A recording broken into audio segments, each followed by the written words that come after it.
Hey, Spike, how are you?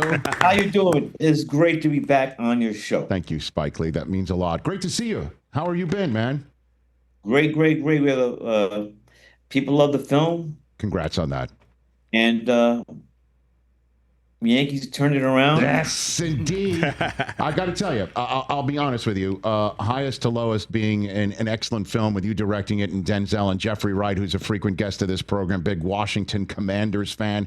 I love that guy. I love your filmmaking, and obviously Denzel. Being in theaters August 15th, that was an August story I could see coming. The Yankees becoming one of the hottest teams in baseball, I did not see coming in that respect, Spike, to be honest. You know, Aaron Boot is happy. I like it, right? No doubt about it. Where have I found you? Are you in your? Is that a home office? Is that a business? Editing rooms. That's an editing room that you're in right now. Yeah. Damn, man, that is. I'll show you what I got. Hold on. What do you got? Here we go. Spike Here Lee, we everybody. go. Here we go. What do we got? Take something off the wall. Oh, this is Down on the amazing. wall. Okay, for the radio audience, he just took out. What is that? A case? Oh my goodness! What is that? By the way, that could be anything in there. Oh my goodness! wow. That's a Willie Mays' suitcase. What? New York Giants. Willie Mays' New York Giants suitcase. What? Holy cow. Is there anything in it? Can you see Willie Mays? Yeah. Oh my Yeah. God! Wow. There it is. That is cool. Spike. That is amazing. Wait, what is that That's bat? a bat. Here we go. What That's is the got to be bat? something. That's got to be Willie's bat. What do we got? Oh, he's took something off it. Oh, it's encased. It's in a case. Okay, Oh, he just took it well, out of the It's case. Jackie Robinson. Okay, what is it? What is it? That's Willie Mays' game used bat signed. Look at that. Wow. Jeez. Unreal. That is some top-notch memorabilia there, Wow. sir. I assume you met Willie, right? I assume you've met him. Oh yeah. Growing up in Brooklyn, we used to have big fights. Not just some arguments. Who's better, Willie Mays or Mickey Mantle? I bet, yeah. I was like, Mickey Mantle, the guy can't even run. Of course, he stepped in. Back then they had like the drains in the Yes, outfield. right. Messed him up. That's right. But there's a lot of sports references in highs and lows too. So, especially in that subway train, the number 4 train going to Yankee Stadium. Yes, sir. Yes, sir.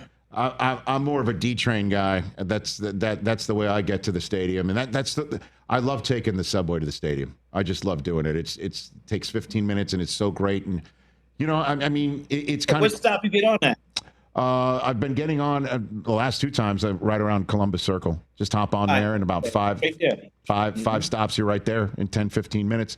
And, I was having a conversation with my 14-year-old son the other day who asked me if Aaron Judge is the greatest Yankee of his lifetime. And I'm like, well, Mariano was playing when you were just a baby. You don't remember that. But, Judge tying Yogi just this past week.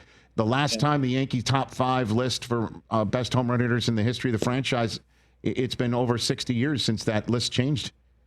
And he just changed it. He's unreal. I just came back from a Memorial Labor Day holiday, so I have a house in Martha's Vineyard. Mm-hmm. And I'm on the 18th hole, and on top of my house is a flagpole Mm-hmm. with the interlocking NY. On Martha's Vineyard. Wow. You know what state Aggressive. was in it? And every day there's a golf ball that somehow just finds its way in my lawn. and it's scribbled, Spike, Yankees suck. You got to respect it. Even better. When the Knicks beat the Celtics, the players last year, I took down the Yankee flag, Uh-oh. put it with Knicks flag, and on Instagram it said, "This is a new state. This is a new flag for the state of Massachusetts." You have been in some of the most hostile environments wearing your Knick gear or your Yankee gear, and you're about it, Spike. You're definitely about it. But you know what? I'm going to give you something that's really true. Okay.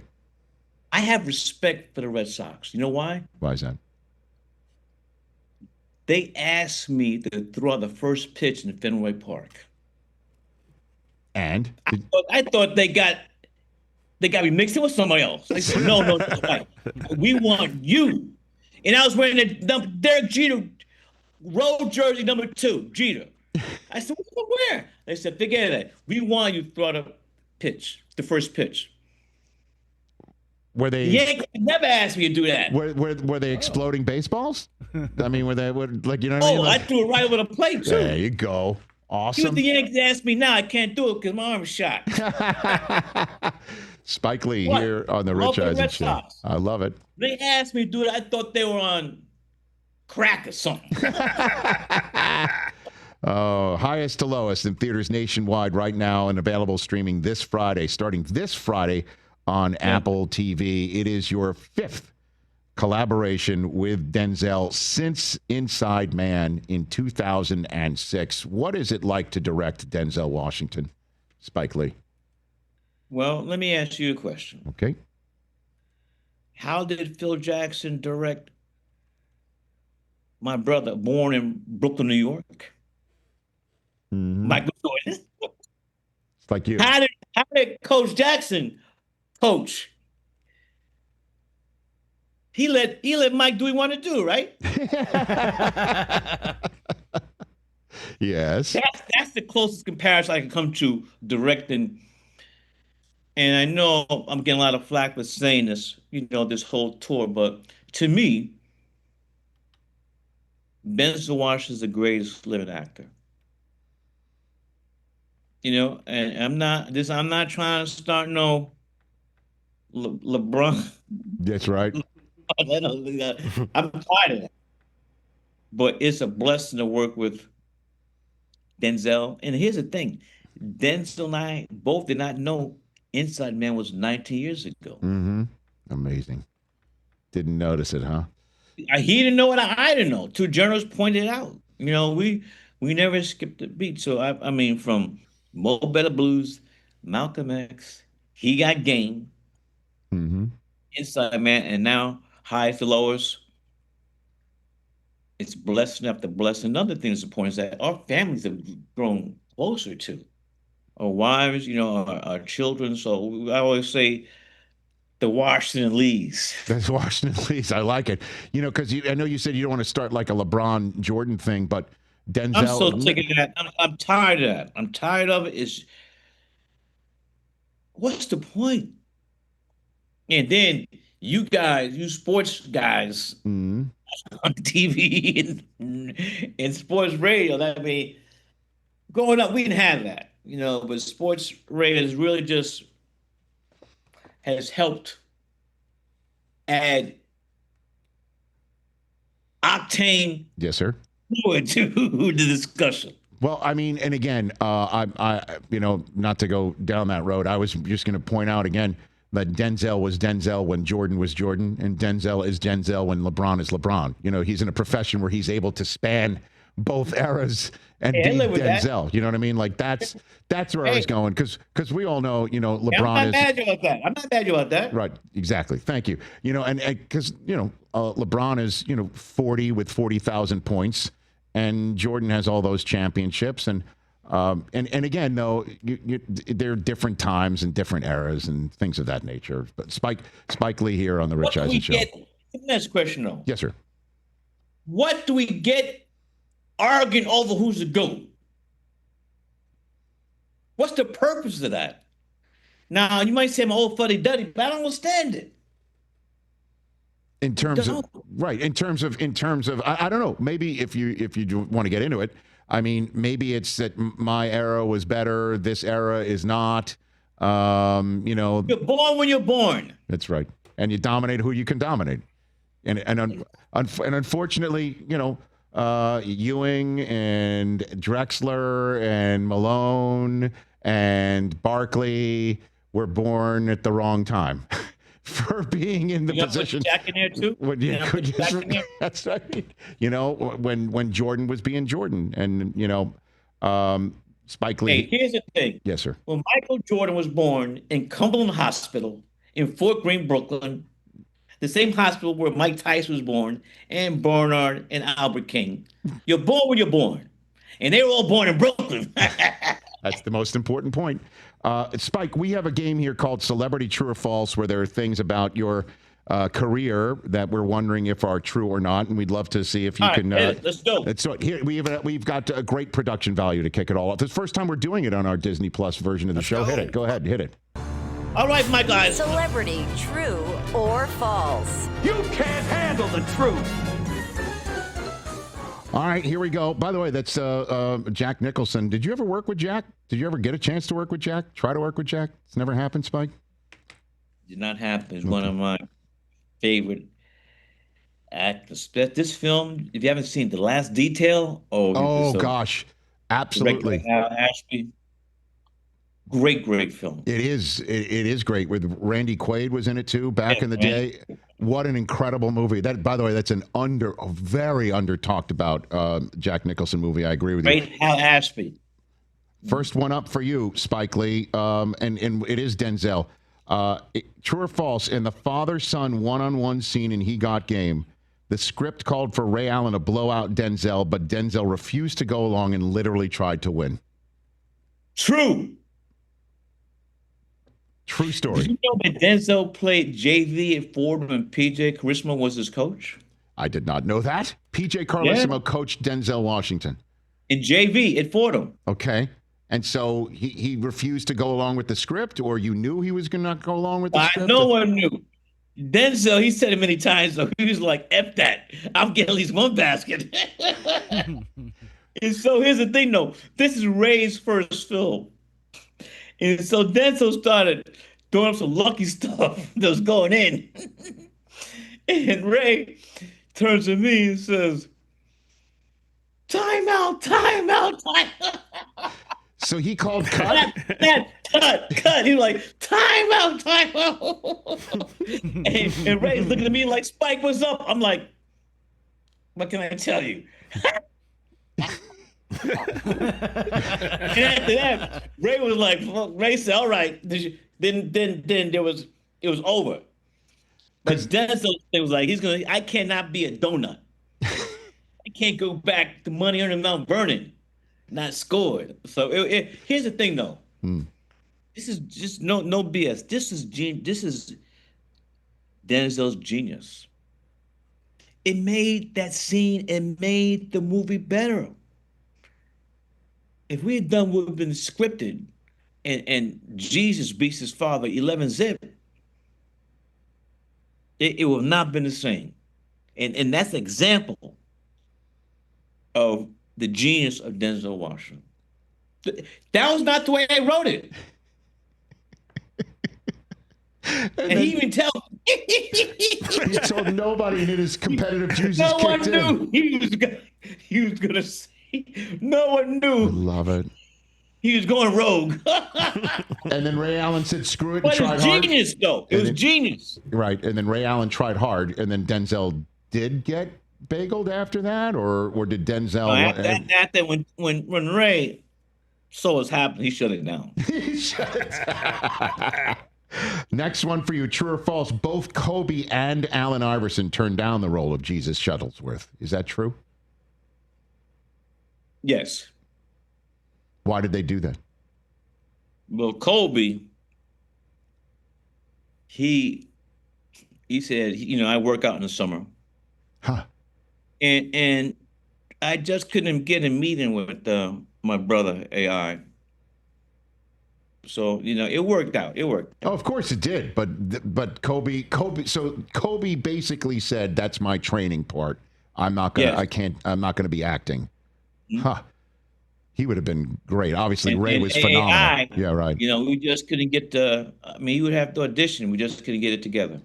But I got to love both of them. Oh, so it was the practicing part? You know where I'm going with that one. You're not kidding me. You're not. Audition? Hey, Audition? My brother, I had my coffee this morning. Oh my gosh. Next question. Next question. You ain't get me on that. Okay, I got three more for you. Spike Lee, true or false? This is crazy. You once got a 1 a.m. phone call from Prince, and he wanted to know what kind of water you were drinking. Is that true? Yeah. Please walk me through this. Your phone rings. It's 1 a.m. and it's Prince to see what water you drink. That happened? Yeah. Yeah, my number. Hey, look, here's the thing. Musicians, they go to bed. That's just a musician. They go to bed. Yeah. 5, 6 in the morning. Right. And that was the extent of the conversation, and then hang up. That's it. I was asleep. I got another thing like that. Marlon Brando called me like that time. Time in the night. Oh, okay. And what did he want to know? He had a script he wanted me to look at about Native Americans. Mm-hmm. And I never heard from him after that. Oh.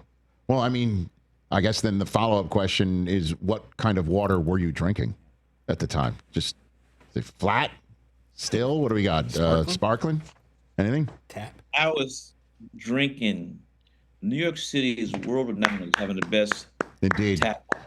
By the way, I grew up in Staten Island. I can attest to that, too. You're from Shaolin? I'm Wu-Tang. The Woo? That's it. Get down with the Woo. Oh, we've had Method Man here before. No question about it. All right. Two more for you. Spike Lee, true or false? You almost did not cast Halle Berry in Jungle Fever because you could not imagine her as a crack addict. The character's name is Vivian the $3 crack hole. That's the character's name. And Robbie Reed, my great casting director, she brought her. At the 4th time, Robbie pulled her aside, said, "Look, do you want this part?" Spike just thinks that you don't have the look of a crack. To put it mildly. Yes, it's right. Right. Here's the thing, though. The next audition came in, I didn't even recognize her. And I like to say that Miss Halle is still fine AF.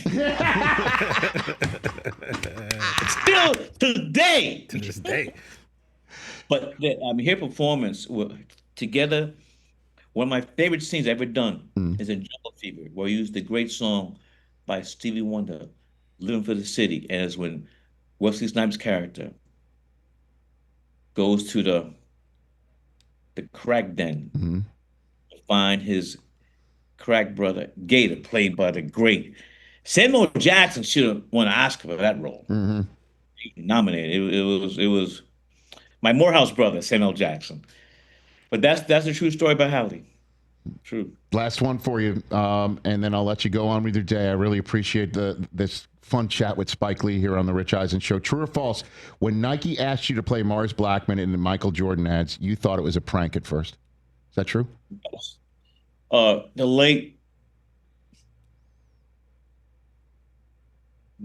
I got a call from the late great Jim Riswold and Bill Davenport, who Bill's still there, but Wayne and Kennedy, and they had seen She's Gonna Have It, and they said, "We want you to play the character Mars Blackman, TV commercial, Air Jordan, you'll direct it. And there's one thing, Mike, we've not gotten the Mike to get your permission." The later they said, "We went to Mike, he doesn't know who you are. He's never seen your film." So it wasn't until, remember that All-Star Weekend was Toronto where people were freezing to death? Remember that? Mm-hmm. So I finally got enough courage after all that commercial came out in '88. So I finally got the whole thing blew Nike in the stratosphere. It wasn't until that All-Star Weekend in Toronto I finally got enough courage to ask Mike, "Why did you choose me?"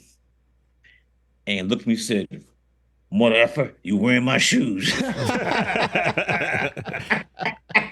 And look, it may be redundant, but I always say this. I've had the pleasure and the honor being called an MFer by Spike, especially courtside at Madison Square Garden.